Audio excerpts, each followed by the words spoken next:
रायगडच्या महाडमध्ये सध्या भटक्या कुत्र्यांची दहशत पाहायला मिळते। कुत्र्यांच्या हल्ल्यामध्ये 3 जण गंभीर जखमी झालेत।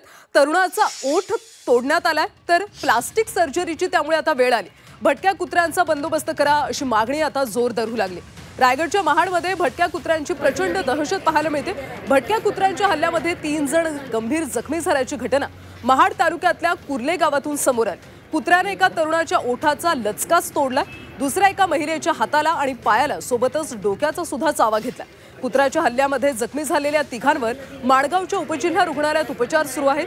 तरुणाच्या तोंडाला गंभीर दुखापत झाल्याने त्याला प्लास्टिक सर्जरीची गरज भासणार असल्याचं उपचार करणाऱ्या डॉक्टरांनी सांगितलं। कुत्र्यांनी केलेल्या हल्ल्याच्या घटनेनंतर या भटक्या कुत्र्यांचा बंदोबस्त करावा अशी मागणी आता जोर धरू लागली।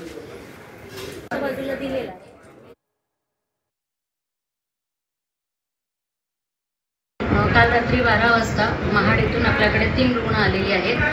तर त्याच्यामधल्या दोघांना अतिगंभीर कॅट 3चं बाईट असल्या कारणामुळे आपण त्यांना भरती करून अँटी रेबीज सिरम हे देण्यात आलेलं आहे।